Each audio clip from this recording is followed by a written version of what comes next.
Okay, so how do I deal with a effectively finite population? Or if I'm doing sampling without replacement, where I will diminish my population as I sample, that's going to affect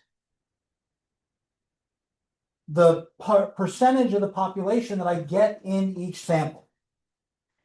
That's going to change my effective intervals.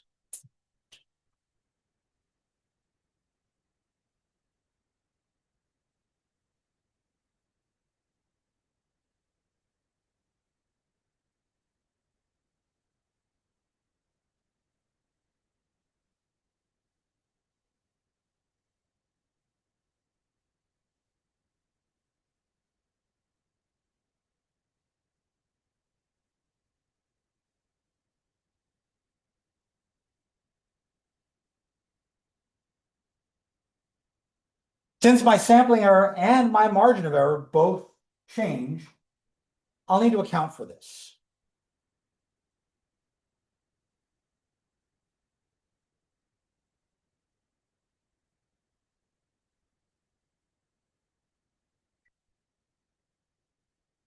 If I think about my sampling error, that's our standard deviation divided by the square root of the number of items in my population. That's, well, I can also think of it as the variance squared divided by the square root of the number of things. Oh, okay, so I really got square roots in here. Let's adjust that square root.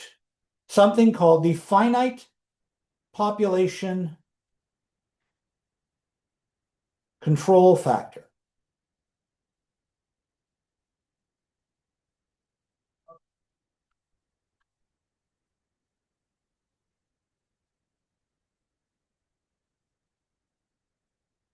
Is again a square root, the same way that our variance and our number were square rooted to give me the standard error. I have this new term, finite population control factor, that I'm going to multiply by. What do I know about this number? What do these letters mean? What's capital N? Well, Be a number of items, and my part is the third number of items. that's the population size.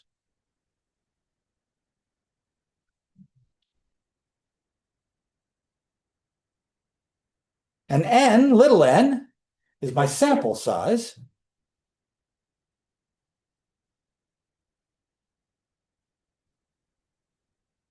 Well, I'm definitely doing a sample size that's larger than 1. You don't just ask one person and then conclude something about a whole group. So if n, little n, is bigger than 1, this fraction must be smaller than 1.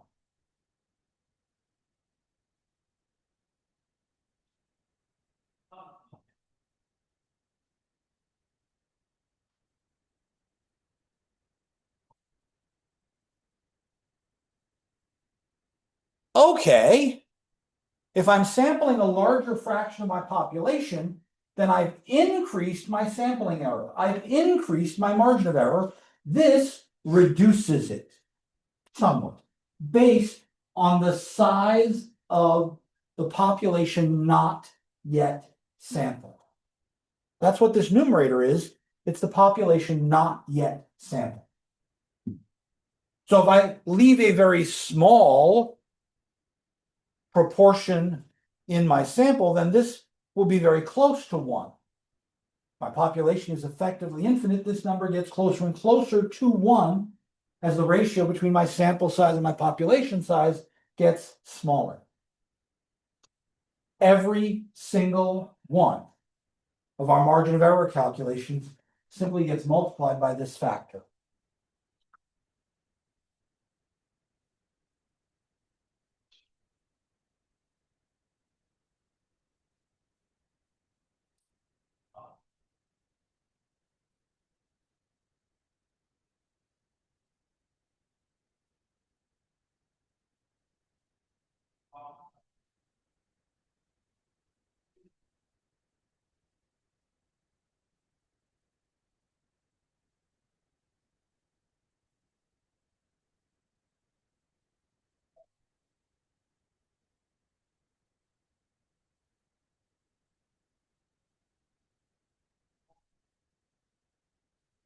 The top formula is my confidence interval for dealing with a known population standard deviation.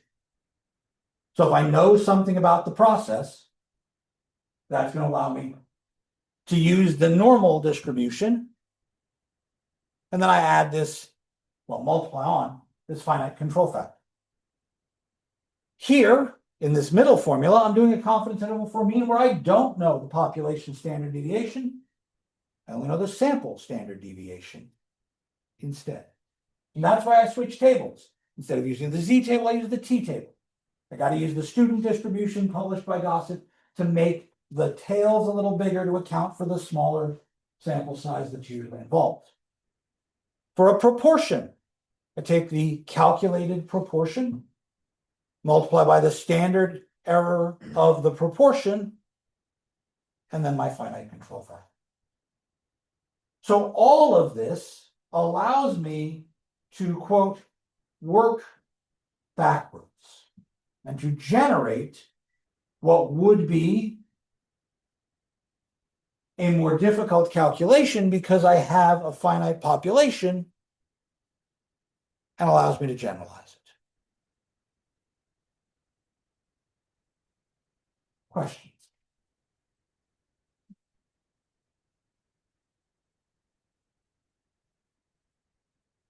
What's my cutoff for using this again?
How do I know what sufficiently large is?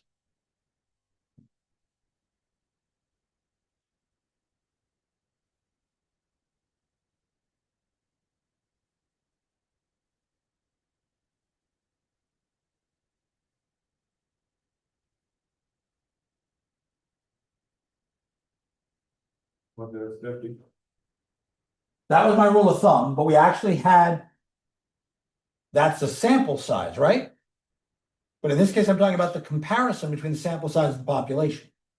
I made the claim that if I was using a sample size of 30, then it should be good enough to use normal distributions.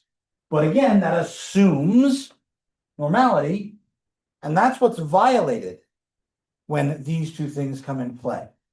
If I'm using a sufficiently large part of the population, I can't assume that. Maybe I only have 40 people, and if I sample 30 of them, well, why didn't I get the last 10 and just do the whole thing, right? Why not do a census in that case?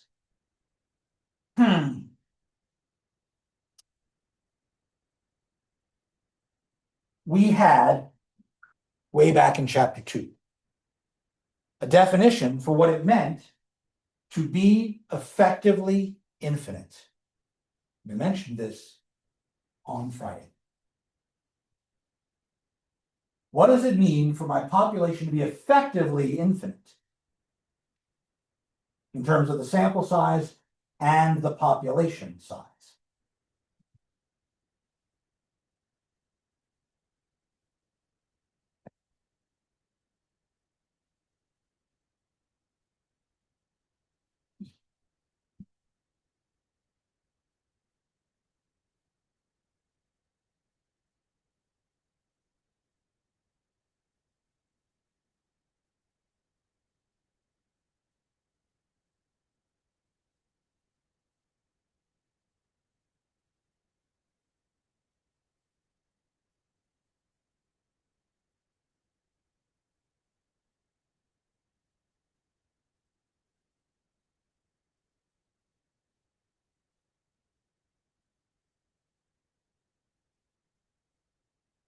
There should be a rustling of pages or a scrolling on computers to find the notes you took on Friday where we mentioned.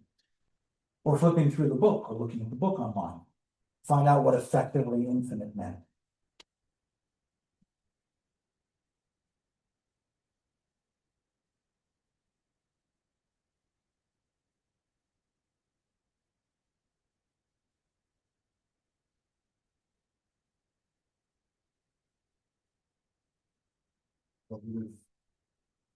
Small length would be there and was less than 0.05. Exactly.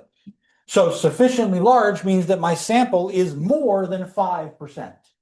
So I want sufficiently large is going to mean bigger than 5%.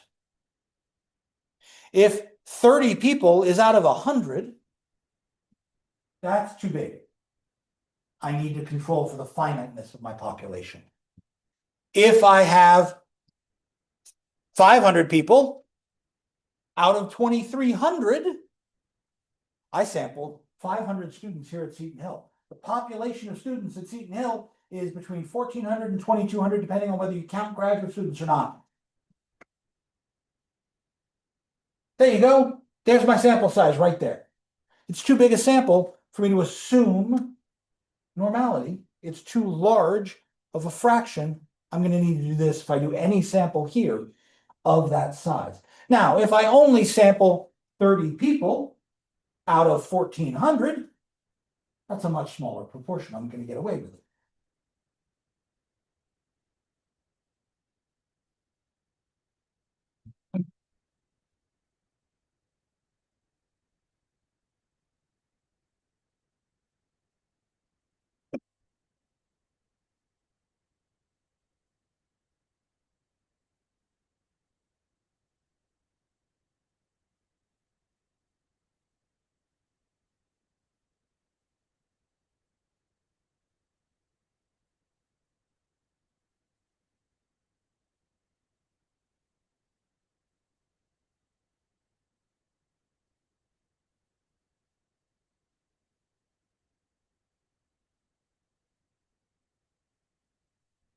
So let's think about a proportion as an example. I have 2,300 people in my population. I surveyed 500 of them. 245 said yes. I want a 90% confidence interval for the true population proportion of people who should say yes. If I'm doing a proportion, I'm going to use this formula right here.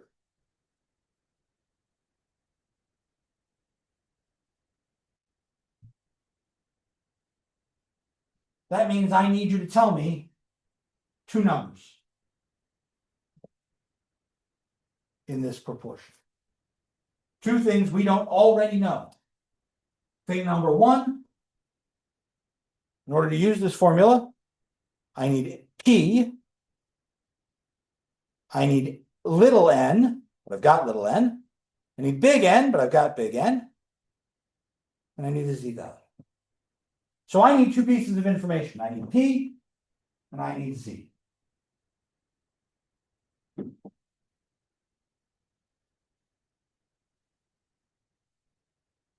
It's very explicit up here. I need Z alpha over 2. What's alpha?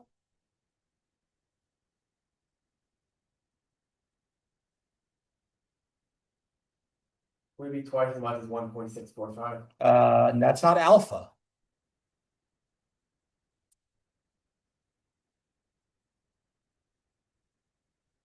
Remember our picture. If I want a 90% confidence interval, the 90% is the middle. The alpha is the stuff on the outside. And that's why we divide it into two pieces. 90% in the middle. Alpha will be the 10% on the outside. Divide it in half, I get the 0.05.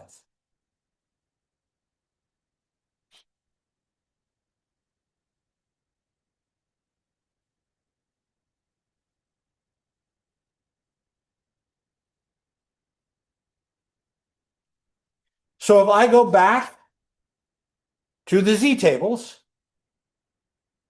table C, and I look for the number closest to 0.05, or I go back to the table we told you about in this chapter, I get told that this number is 1.645. If I use the inverse normal lookup on my calculator or in Excel, I'll be able to see that there. Now the only other thing I need is P.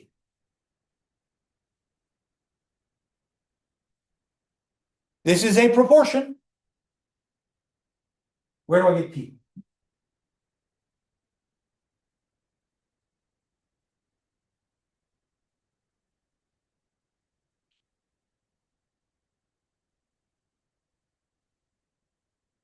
Would be 245 divided by 500.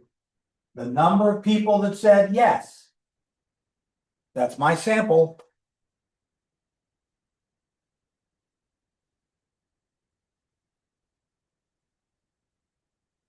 $250 would be exactly half. 245 is 0.49. Now I can put everything in to my formula for the confidence interval.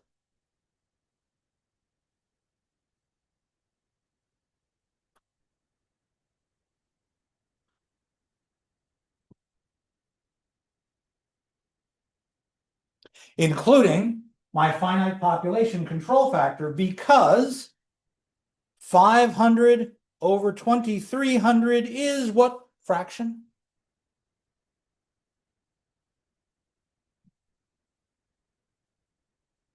That's like 0.21739. 0.21, which is definitely bigger than 0.05. This is a finite population sample. It's too big to be effectively infinite. 0.49 plus or minus 1.645 times 0.49 times 0.51, because it's 1 minus the 0.49, over my sample size, 500, times the square root of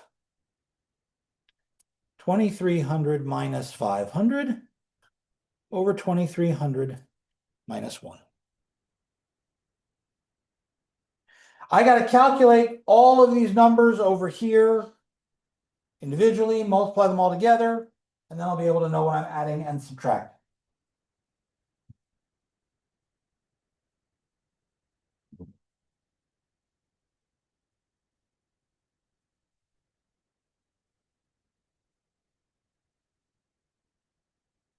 So I have 0.49 times 0.51 divided by 500. Take the square root of that.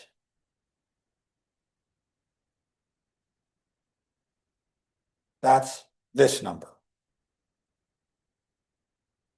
I have 2300 minus 500 divided by 2300 minus 1, and I take the square root of that. So now I have to take this number times this number times 1.645. I'm just going to go out 0.325. So what I get as a result is 0.49 plus or minus 0.0325. When I subtract,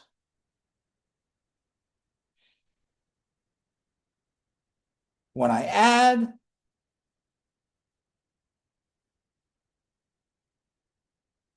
I can now say that if I ask all 2,300 people, I am 90% certain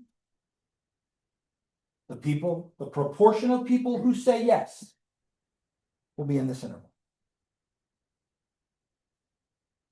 Between 45.75% and 52.25%. Do a majority of people want this? But it's a really close thing, isn't it? My sample doesn't get me a firm answer. But this piece shrunk my margin of error, accounting for the fact that I asked such a large part of my population. Question.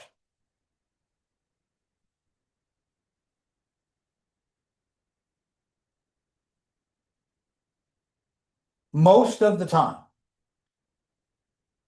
I am going to do my damnedest to make sure I am using a small enough fraction of my population. But I don't have to worry about it. However, it has compounding effects. And so that means I need to know what sample size I really want to get. How many people should I be asking?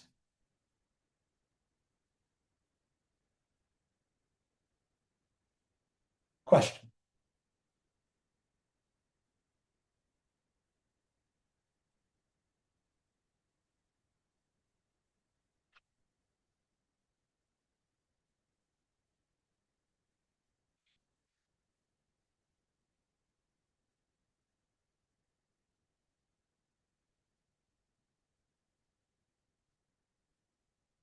So, if I know I'm doing a mean,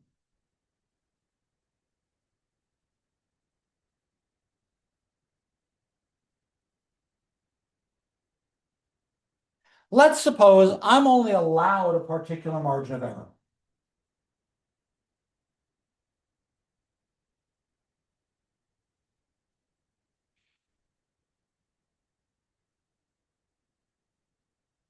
Like, as I mentioned last week, if I am working with political surveys, they want to survey enough people to guarantee themselves a 3% margin of error.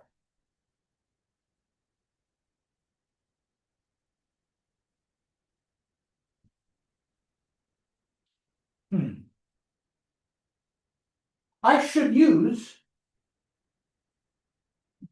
one of these two formulas for a mean. But I want to make sure I'm using the sample size that's large enough that I don't have to worry about the finite control factor. So let me use this formula.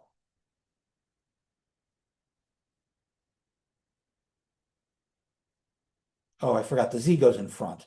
Let me rewrite that so the z is in front.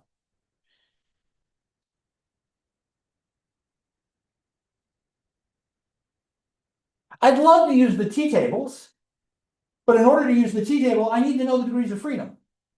And in order to know the degrees of freedom, I need to know how many people I'm surveying. And the goal is to figure out how many people. I don't know that in advance. I can't use the t version. So the problem is I'm caught in a vicious cycle, and I have to decide what's going to give here. So by default, we'll use this one and assume our population is effectively in. This is my margin of error right here. If I'm given some margin of error,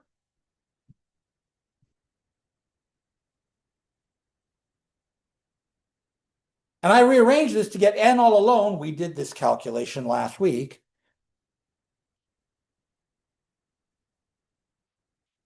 Put the n up, I divide, I get z times sigma over e all squared. I got to get rid of the square root.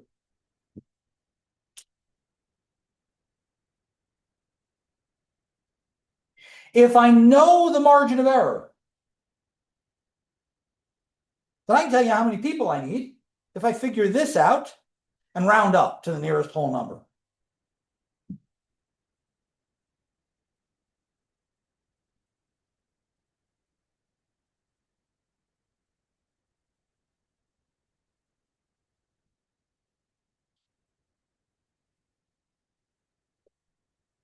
But there's a problem here. Again, objection assumes objects not in evidence. I don't know sigma. How can I figure out sigma. Again, assuming this is an effectively infinite population, I don't have to worry about the control factor. Capital N's nowhere in this formula. That's good.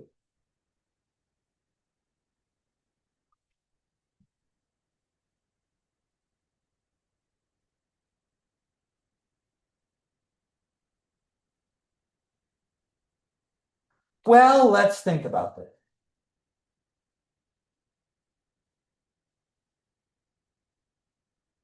How could I get a rough idea of what sigma should be? Well, there are a couple of problems here. My goal is to figure out how many people I should do a sample of.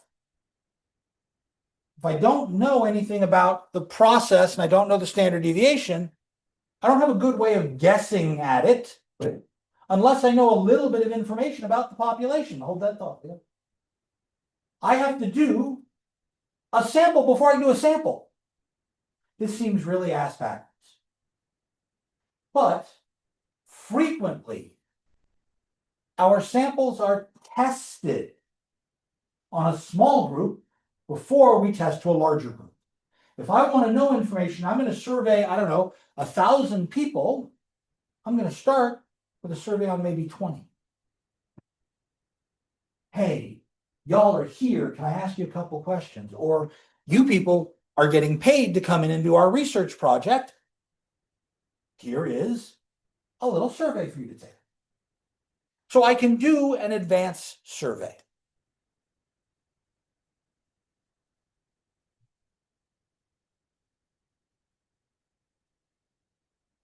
The problem is that preliminary sample could be skewed because it's a convenience sample. It could be skewed because it's a volunteer sample. There are some options here. But if I do a preliminary sample, then I could use the standard deviation from that group. But that's a sample standard deviation. I know I should be using a t-table, but I don't know. So I'm just going to go ahead and do that, make an assumption. But this seems really weak. Is my volunteer group truly reflective of the population at large? I don't know.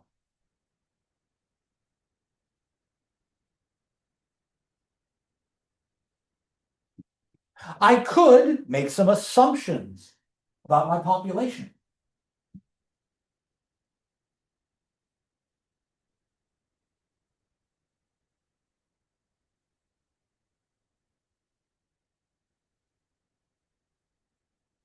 If I assume the population is uniform, I can take the standard deviation formula off of the uniform distribution.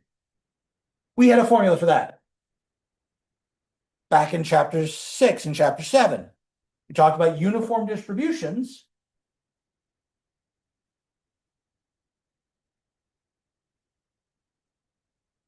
If it's continuous, then I know that. If it's discrete, there's a -1 in there. Oh, there's a squared here.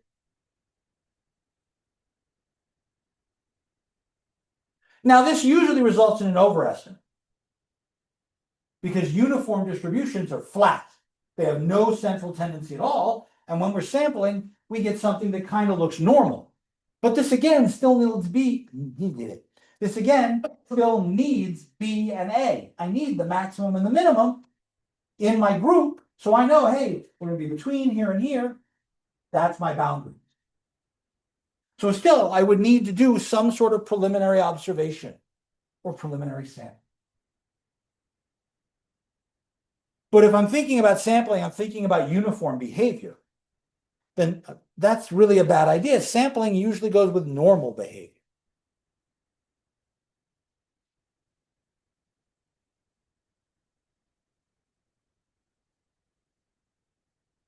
All right. Now I need to think about normal distributions again.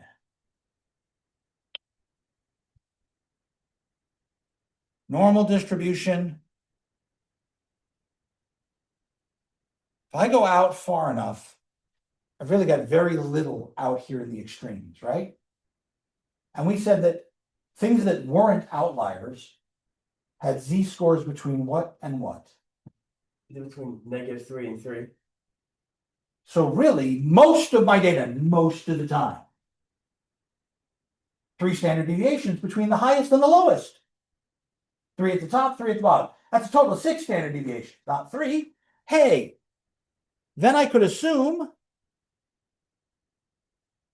that I just divide by 6. Now, it turns out this may not actually be conservative enough. This might be too big because of the possibility of outliers and sampling error and all those sorts of things that happen.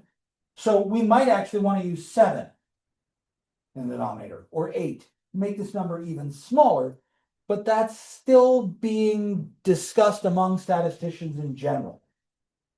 So this one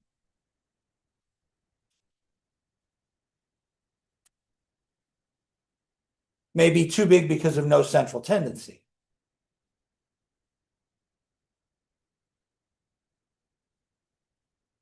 This one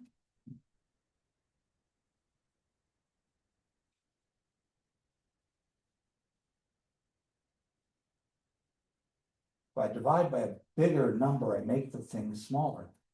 This may also be too big because of the potential for outliers.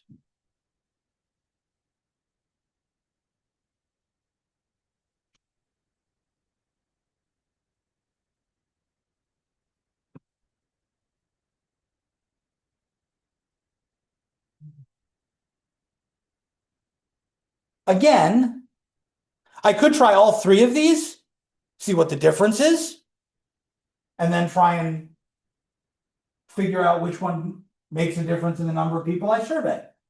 And if the difference is fairly small in terms of the number of people I survey, screw it, go with the bigger number. But that's an assumption.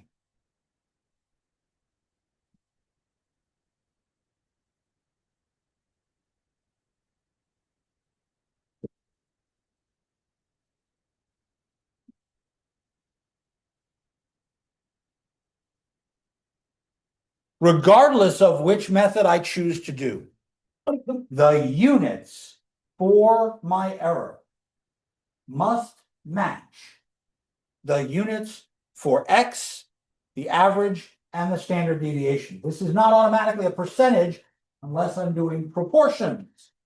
Proportions give me percentages, means what was the average grade on the GMAT exam was the sample we started with in this chapter. So I talk about points there. Maybe my margin of error is 5 points. Maybe my margin of error is 8 points, but it needs to be in the same units to make this work.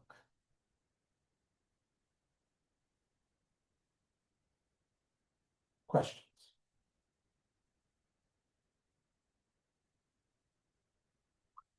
An example. I don't remember if the example I'm picking gave these units direct or not.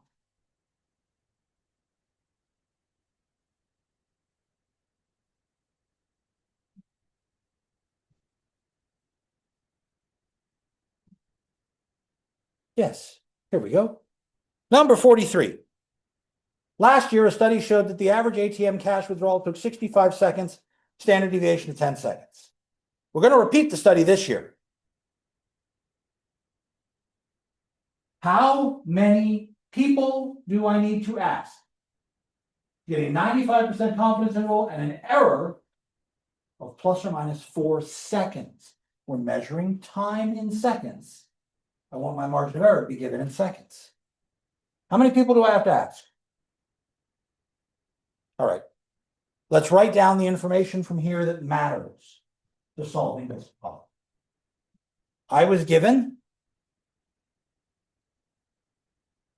an average of 65 seconds, a standard deviation of 10 from last year, and I want a 95% confidence interval with a margin of error of 4 seconds.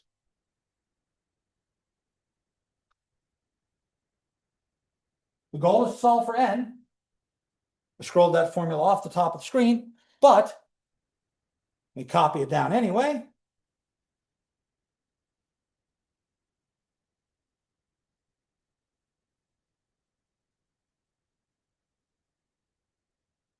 I wrote down S as standard deviation by default, but really that should be sigma. I'm making the assumption that it is what it was last semester.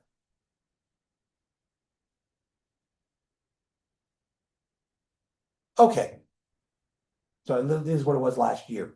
This is by years, not semesters, this example. Okay, what's the Z value I need to use here?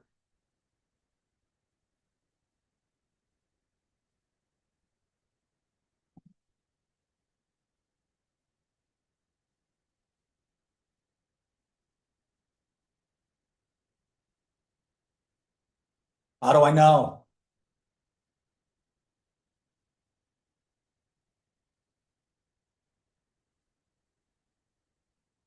%, divided by 2. Exactly.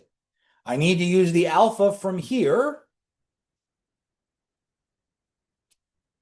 So Z alpha over 2 is Z 0.025. I can use my inverse normal in Excel. I can use my inverse normal on the calculator. I'm going to look up 97.5%, 0.975 on my table, which is somewhere around here. Here's my table. Or I'm going to look up 0.025 on my table. But if I do that, I'll get the negative version. 97.5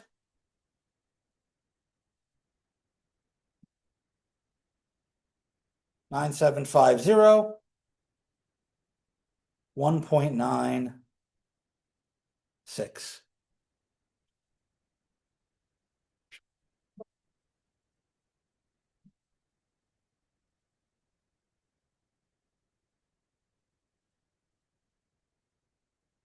Okay. 1.96 times 10 divided by 4. See how these are both in seconds? So there's no more units here. This is a number that doesn't have any units on it at all. So this number is going to be unitless, which makes sense. It's just a count. How many people do I ask? What do you get for this number?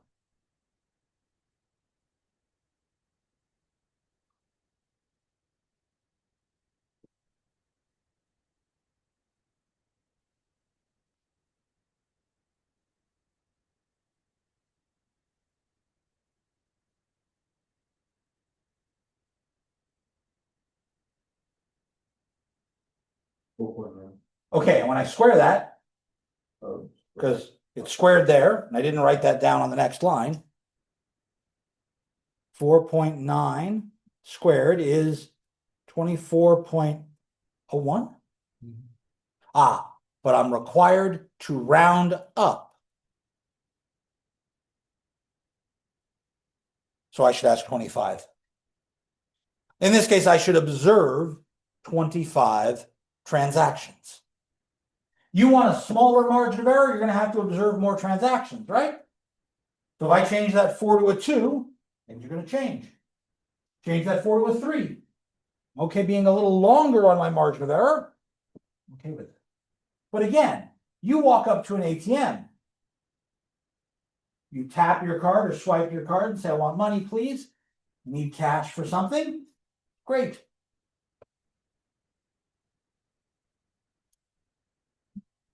Your ATM, your ID here at Seton Hill, they have RFID chips in them, right? So you walk up to a door, tap, you walk in. The speed of that exchange used to be a problem. Okay. Short diversion into history. How many of you have a credit card? Your credit card has numbers on it, right? Are the numbers raised or flat? That's a really weird question, isn't it? If you look at an older credit card, you'll actually see that the numbers are physically embossed. They're actually not just printed, they're raised. Maybe you know why?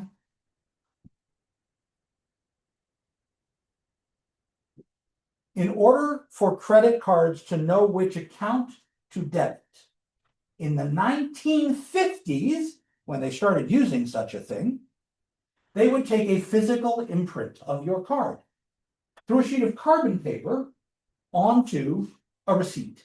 They'd put it in a machine, and the machine would roll over your credit card and make this really horrible cranking noise, and it would take an imprint of the physical numbers that were on your card.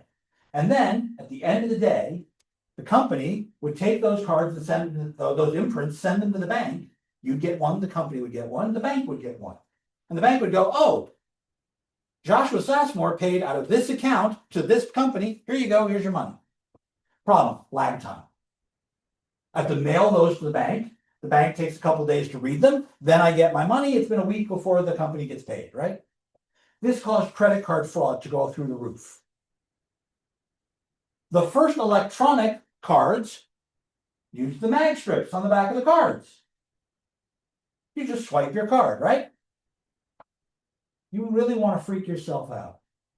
Take any card and a little bit of metal filings, iron filings, and sprinkle it over the back of the card. You'll be able to see the dashes and spaces that make up the barcode written on the mag strip. Which meant that if I had a magnet and a little bit of metal, I could read your card. And then I could copy those magnet pieces onto a blank card. Again, credit card fraud went through the roof. So they came up with the chip and pin where you put your card in, you type the number. That was faster, more secure. It wasn't fast. The tap system was both fast and secure. That's the reason it's become so adopted everywhere. That's the reason we use them for door entry, as well as paying for your lunch, as well as going to buy whatever you want to buy just about anywhere nowadays. Tap to pay has become the standard because it's faster, decreasing the time it takes to do a transaction. Means you get paid faster if you're a business. So that video on that dropped this weekend from Veritasium, if you're interested. Talks about how a credit card actually works and how an RFID chip works. So if you're interested, the neat video came out Saturday, Sunday. If we have a finite population here, we can fix this.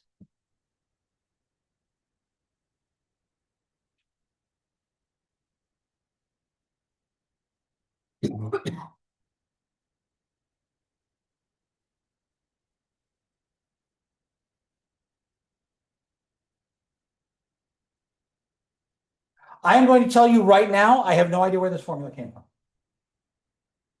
I think this comes from one of the bootstrapping methods, but I'm not 100% sure.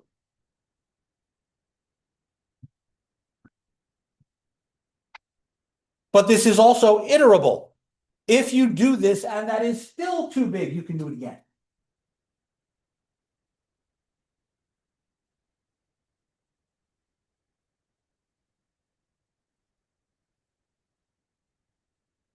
How does this change if I'm dealing with a proportion? Because this was all about means. When I deal with a proportion, well, then I'm going to have to look at that sample size formula.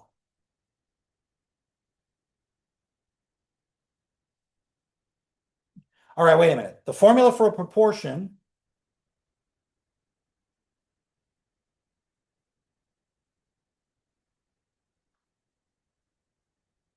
looks like that. This is my margin of error right here. If I have a known value for the margin of error, which this time should be a percentage, because proportions are in percentages, then I can solve again for n. And I get n is z squared over e squared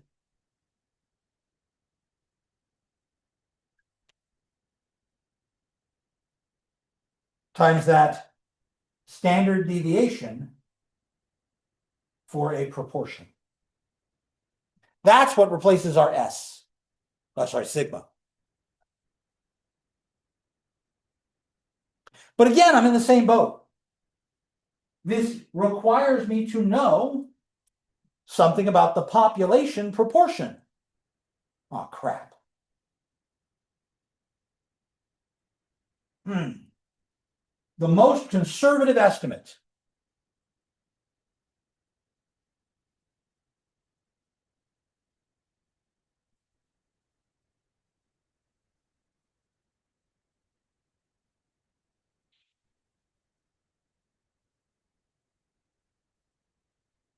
is to assume it's 50%. That may result in a larger number of people than needed, because that will make this number substantially bigger. You could take a preliminary sample. Again, I'm taking a sample to figure out how many people to sample. I can use previous year's data like we did in the problem just before this. But that assumes no major changes have occurred in whatever question I'm asking. If you were to ask people today about their opinion of the lines at the airport, you would get a very, very different answer than if you'd asked 6 months ago. Right? TSA wasn't having payment issues. People weren't walking off the job. So I can use prior data if I can count on some consistency.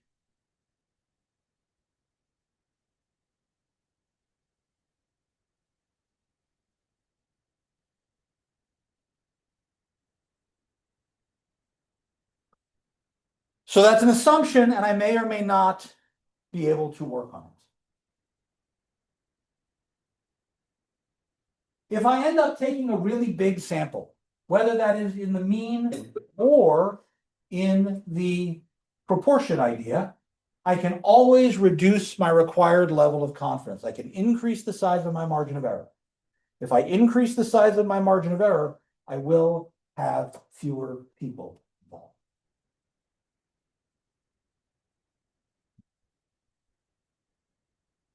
Questions?